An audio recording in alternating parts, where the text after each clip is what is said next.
시청자 여러분 안녕하십니까. 지금부터 전흑현의 안보 정리를 시작하겠습니다. 자, 이번 시간에는 말이죠. 우선 헌재 동향과 관련해서 이 김갑수 평론가가 평론한 내용이 되겠는데요.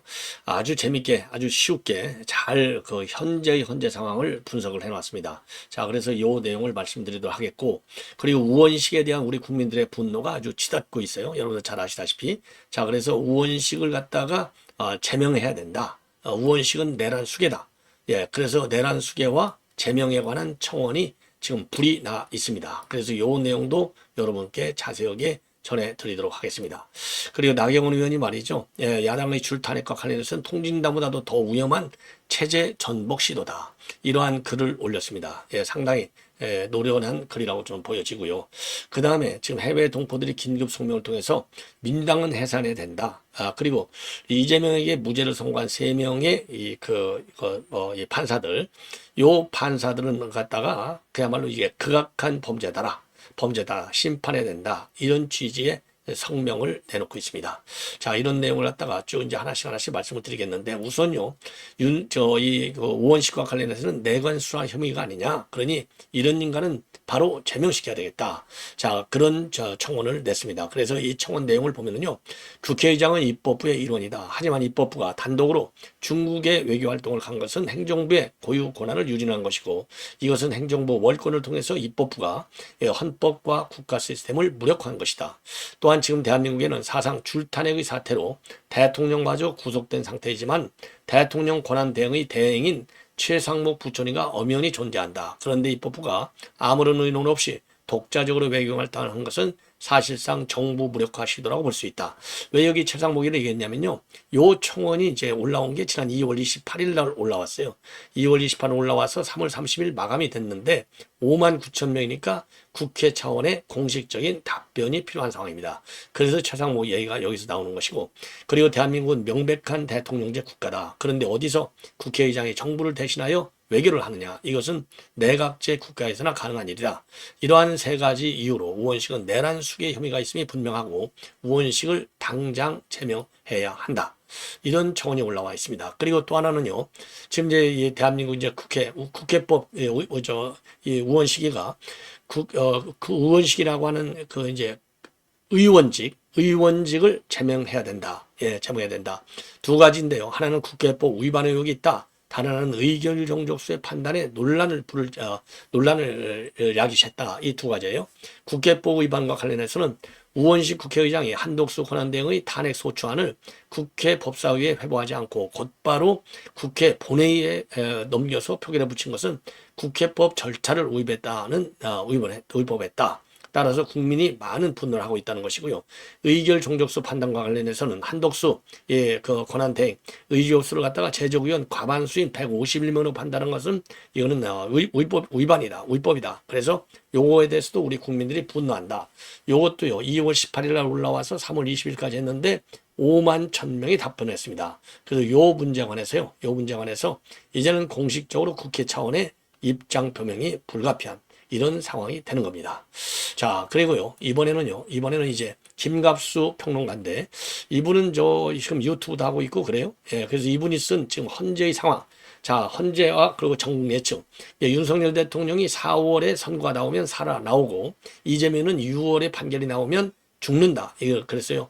윤사생 264 이렇게 되어 있습니다. 전국 예측. 자, 그래서 아주 재밌게 되어 있습니다. 여러 이제 설들이 돌아다니는 걸 가지고 이제 의견을 쓴 건데요.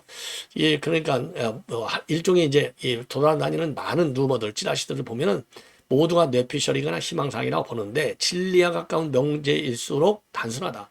선고일을 잡는 것은 소송 지휘권을 가진 소장, 대행, 문형배의 권한이다. 그런데 하루라도 빨리 탄핵해서 조기 대선을 만들려고 기세 등등하고 변론을 속사포로 막 질러놓은 문형배가 찬물에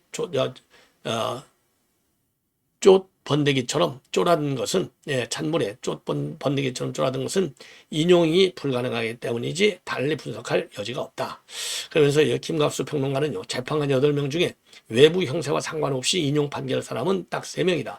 정계선과 문영배와 이미선인데 이 중 정계선은 어떤 경우라도 인용이지만은 문영배와 이미선은 형세가 급변하여 너무 심하게 불리해지면 흔들릴 수 있는 인격체들이다. 하지만 지금으로서는 인용파에 속한다. 반면에 형세와 상관없이 기각각하할 소신파는 2명인데 정영식과 김복형이다. 그렇다면 나머지 조한창과 정정미와 김영두는 뭐냐? 그들은 간복이파다. 제가 그동안에 좀 중간지대다 이렇게 이제 저는 표현을 했는데 이 사람들을 이 김갑수 평론가는요. 이분은 이제 역사 전문이라고 합니다. 간복이파라고 표현하고 있어요. 이제 재밌어요. 그런데 이 셋의 성향도 조금씩 달라서 조한창은 친기각각하, 그다음에 간복이파고 정정민은 친인용 간복이파, 그리고 김영두는 철두철미한 간복이파다 이겁니다. 자, 그러니까 이제 정정민은 좌쪽에서 간보는 파이고, 그리고 조한창은 우쪽에서 간보는 파고, 김영두는 철두철미한 간복이파. 이것도 아주 재밌는 거예요. 그러나 간복이로는 김영두가 한국 제일 난공불락의 정통파다. 예, 난공불락의 정통파다. 예. 자, 그러면서 말이죠. 어쨌든 지금 형세로는 인용이 불가능하다. 그러니까 재택 없이 선고가 늦어지고 있는 것이고 저들의 난동이 발악 수준으로 치닫고 있는 것이다. 민주당은 줄탄핵을 예고하고 있는데 초조함의 발로다. 저들은 맞아 주거나 구두모 주거나 마찬가지라는 절박감에 휩싸였다. 줄탄핵은 불감청 고소원이다. 모든 싸움은 내가 잘하기보다는 상대의 실책으로 승리하는 것이다.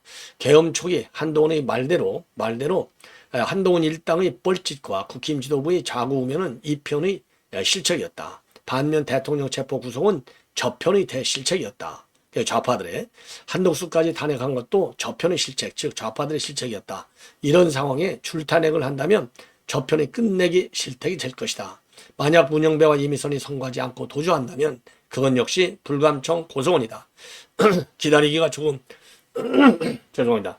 기다리기가 조금 힘든 것뿐이고 그렇게 되면 100% 승리한다. 대통령이 없으니 저들은 산불에도 탓할 대상이 없다. 건희 여사 물고 들어지는 일도 없어서 오히려 마음 편하다. 지금 민심은 여론조사와 달리 탄핵 반대 55%, 탄핵 찬성 45%쯤 된다. 시간 문제일 뿐이다. 승리는 이 편의 몫이다. 즉 우리 우파의 몫이다. 윤 사생, 즉 윤 대통령은 4월에는 살아나고 이재명은 6월에 죽는다. 그래서 윤은 4월에 살아나고 이재명은 6월에 죽을 것이다. 이게 정세 전망이 되겠습니다. 아주 재밌어요. 아주 재밌어요. 예. 자, 그리고 이번에는요, 참, 여러분들, 이게 일간 이 매체는 나오지 않았어요. 그래서 저도 잘 몰랐는데, 지금 이제 유튜브 선상에 말이죠. 지금 이제 뽀빠이 이상용 선생이 80세의 나이로 그제, 돌아가셨습니다. 너무나 참, 좀, 슬픈 얘기인데, 우리 국민에게도 많은 그 웃음을 선사해 주었고요. 저는 개인적으로 또 뽀빠이 이상용 선생님은 이 고등학교 또 선배 되시는 분인데 참 너무나 안타깝네요. 그래서 유튜브에서 여기저기서 굉장히 많은 내용들 돌아다니고 있는데 지금 여기에서 나오는 그 유튜브가 굉장히 잘 정리를 해놨어요. 한번 들어보시죠. 여기가 굉장히 분석을 잘 났습니다.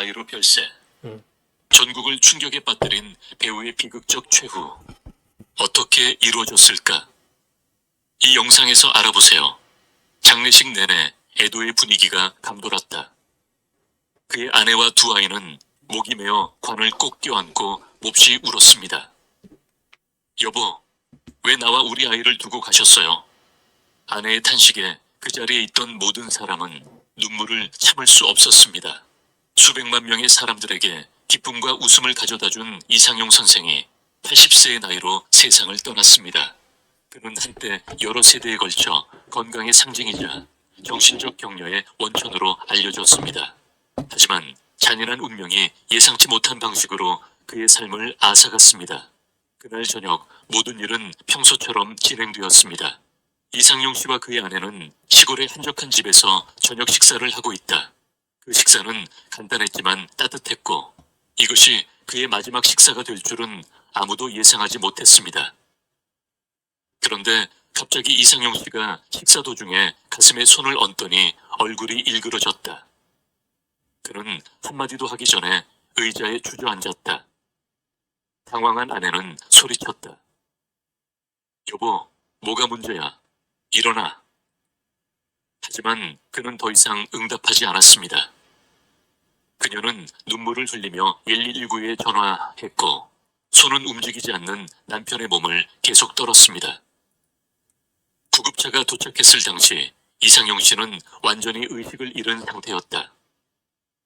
병원으로 가는 길에 그녀는 여전히 남편의 손을 꽉 잡고 있었고 어린이도 통증인 타이레놀 파우더로 빠르게 어린이용 타이레놀 파우더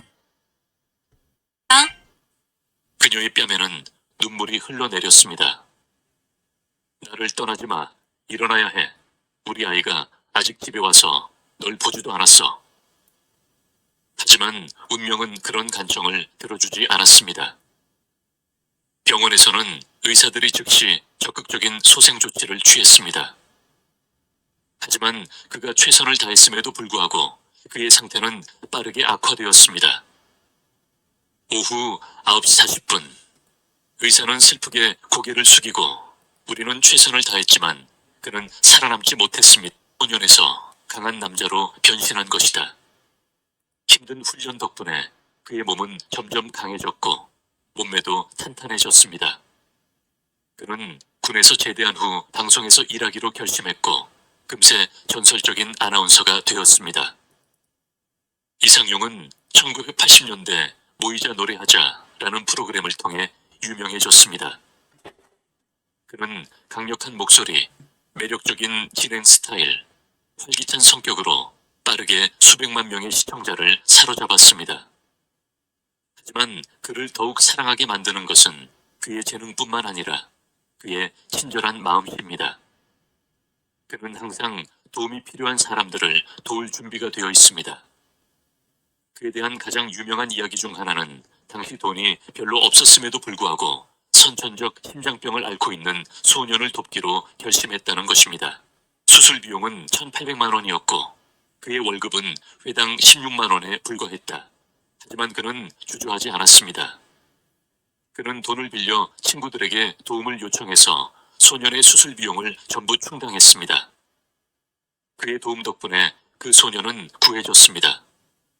이는 그가 평생 도운 수백 건의 사건 중 하나에 불과합니다.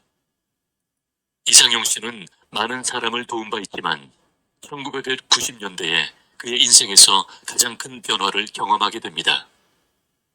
어느 날 언론에서는 그가 기부금을 횡령해 빌라, 고급차, 토지를 사는 데 썼다는 소문이 갑자기 퍼졌습니다. 당시 한국 텔레비전은 이 사건을 대대적으로 보도했고 대중은 그에게서 등을 돌렸다. 그는 쇼 우정의 무대에서 하차해야 했고 그의 전체 경력은 거의 붕괴되었습니다. 그러나 오랜 조사 끝에 진실이 밝혀졌습니다. 그는 완전히 무죄합니다. 그는 빌라도 없고 고급차도 없고 땅도 없습니다. 그의 은행 계좌에는 40만 원만 남았습니다. 그는 무죄 판결을 받았지만 이미 그의 경력은 망가졌습니다.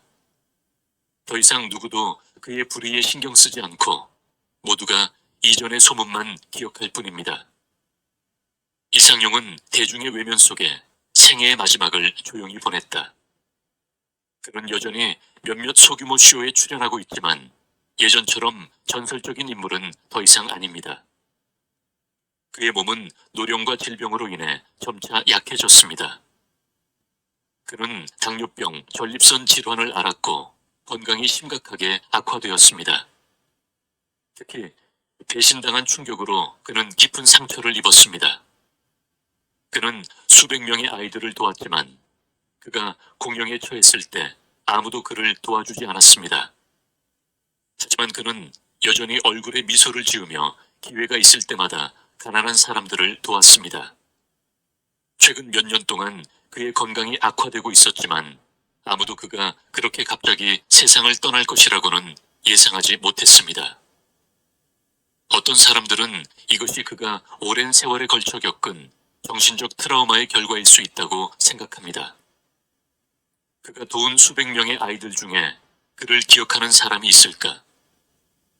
일부 상심한 팬들은 아마도 그를 가장 괴롭히는 것은 질병이 아니라 망각일 것이다 라고 말했습니다. 장례식에는 군중이 가득했다. 모두가 머리를 숙여 위대한 인물에게 작별 인사를 했습니다. 하지만 아무리 많은 사람이 조의를 표하러 왔더라도 고통스러운 진실은 변함이 없었습니다. 그는 영원히 사라졌다는 사실이었습니다. 이상용 선생은 세상을 떠났지만 그가 행한 일은 영원히 사람들의 마음속에 새겨질 것입니다. 재능 있는 예술가, 친절한 사람, 불멸의 전설. 이제 그는 평화롭게 쉴 수 있게 됐습니다. 안녕, 뽀빠이 이상용. 한국은 그를 결코 잊지 않을 것이다. 정말 아주 슬픈 내용입니다. 좀 중요한 내용만 여러분께 보도를 해드렸습니다. 너무나 이 방송에서 말이죠. 아주 방송을 아주 잘했어요. 그래서 제일 제가 보기에는 좋은 방송인 것 같습니다. 당신이 모르는 것들이라는 방송인데요. 네, 신생 방송 같은데 아주 좋았습니다. 여러분들께서도 많이 시청해 주시면 좋을 것 같아요. 예, 이 정도로 말씀을 드리고 지금 그 사이에 중요한 뉴스가 좀 나왔는데 우선요. 이재명이가 오늘 대장동 재판이 있었는데 또다시 연속 4번째 출석을 하지 않았습니다. 21일, 24일, 28일 오늘 31일까지 연속 4번 소환에 응하지 않았습니다. 자, 그래서 재판부에서는 오늘 그동안 2번 이제 과태료를 부과했는데 오늘 과태료 부과에 관해서는 추가로 부과하지 않았습니다. 자, 그리고요. 재판부에서는요. 4월 7일 날 출석 여부를 한 번 더 보고 증인 신문 절차에 돌입하겠다. 예. 증인 신문 절차에 대해서 검토해 보겠다. 자, 그러니까 출석 여부를 한 번 더 체크하고, 그러니까 벌써 이 재판부가 말이죠. 이런 식으로 재판하니까, 아니, 바로 구인장을 발표했다. 이렇게 경고 조치를 해야지. 지금 뭐 하는 거예요?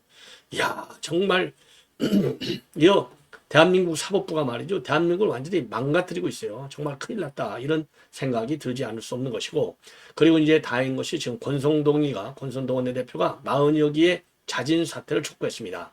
정말 뒤늦었지만 다행이네요. 일단 뭐 그렇다고 해서 사퇴하는 건 아니지만은 40여 개는 법복을 입은 좌파 활동가다. 임명이 아닌 사퇴가 답이다. 이런 입장을 내놓았습니다. 비대위 회의에서.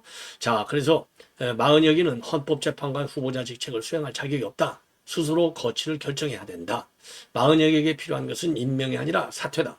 그리고 그동안 판사로서 지극히 편향적인 모습을 보여왔고 인천 지역 민주노동자 연맹 인민도련과 우리법 연구회 출신인 40여 개를 판사로서 정치적 중립을 지키지 않았다. 자신의 정치적 지향이 법과 원칙보다도 우선했다. 그리고 민주당에 대해서는요. 민주당의 정략적 탐욕이 내란 음모와 내란 선동의 불씨가 되고 있다. 이 얘기는 그러니까 오늘 좀 고발했잖아요. 그 고발의 연장선상에서 다시 한번 비판한 겁니다. 헌재 8명의 헌법재판관으로 탄핵 심판을 하는데 아무런 문제가 없는데도 민주당은 내란 시도를 무릅쓰고서라도 기어이 40여 개를 임명하려고 한다. 40여 개의 정치적 편향성이 민주당에 도움이 된다고 판단하기 때문이다. 자, 그리고요. 윤석열 대통령이 탄핵 심판 선고도 촉구하고 있습니다. 그래서 대통령 탄핵 심판을 둘러싼 정치적 사회적 혼란이 극심해지고 있다. 헌재는 국정의 혼란과 불확실성을 정리하기 위해서 대통령 탄핵 심판 결과를 조속히 선고하라. 대통령 탄핵 심판 선고가 늦어지면서 헌재를 둘러싼 낭설이 이리저리 증폭되고 있다. 이것은 헌재의 권위와 신뢰를 훼손하는 일이다. 문영배는 선고일자를 잡고 헌법재판관 개개인의 판단을 들어서 하루빨리 탄핵 심판에 대해서 결론을 내리기를 바란다. 이런 입장을 내놨습니다. 자, 40여 개 사퇴를 얘기한 것은 이번이 처음인 것 같은데요. 참 다행이다. 반드시 사퇴가 답이다. 이런 말씀을 저도 여러분께 드리고 싶습니다. 예, 시청자 여러분 이것으로 본 방송은 마치겠습니다. 대단히 고맙습니다.